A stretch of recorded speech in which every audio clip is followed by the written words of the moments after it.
जन्म कुंडली में ऐसे कौन से योग होते हैं कि संतान बहुत देरी के बाद पैदा होती है। ऐसे विलंब से संतान प्राप्ति के कई योग बनते हैं। उनमें से एक योग की आज हम चर्चा करते हैं। जन्म कुंडली में जब जब सारे के सारे शुभ ग्रह दसम हाउस में चले जाएं, 10th हाउस में चले जाएं और सारे पापी ग्रह पंचम हाउस में आ जाएं, तो संतान विलंब से पैदा होती है, कुछ समय के बाद पैदा होती है। यही एक कुंडली आज चर्चा करते हैं। ये रही हमारी मैंने एक कुंडली बना के रखी है। यह है मेष लगन की कुंडली। लिखा भी है मैंने, दशम भाव में सभी शुभ ग्रह और पंचम में सभी पाप ग्रह हो तो विलंब से संतान प्राप्ति के योग होते हैं। ये मेष लगन की कुंडली है। 1 नंबर का मतलब है मेष राशि। मेष राशि के स्वामी बनते हैं मंगल। अब ये हाउसेस आप देखिए, दशम भाव कौन सा है और 5वां हाउस कौन सा है। ये पहला हाउस है।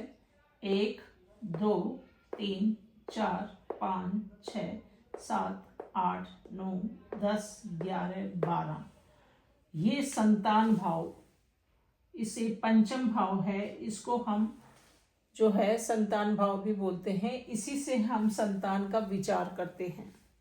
कुंडली के अंदर दसम भाव जो है ये वाला है, ये दसम हाउस है, ये दसम हाउस है और ये पंचम हाउस है। जब सारे के सारे शुभ ग्रह हमारे 10th हाउस में चले जाएं और सारे पापी ग्रह हमारे पंचम हाउस में बन जाएं तो संतान देरी से उत्पन्न होती है। शुभ ग्रह सबसे पहले हमारा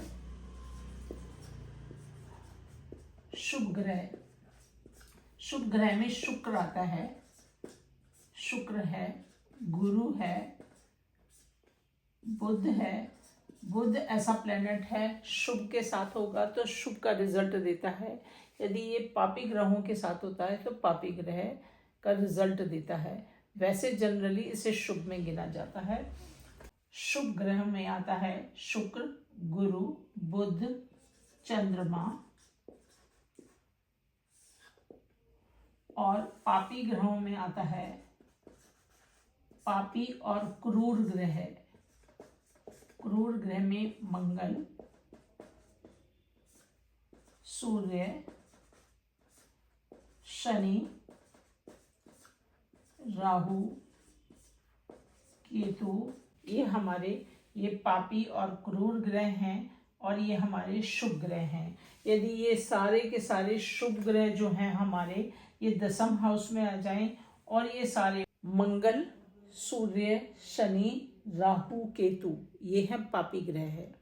यदि ये सारे के सारे पापी ग्रह हमारे 5वें भाव में आ जाएं और ये शुभ ग्रह शुक्र, गुरु, बुध और चंद्रमा ये सारे हमारे दसम हाउस में 10th हाउस में चले जाएं तो संतान विलंब से उत्पन्न होती है।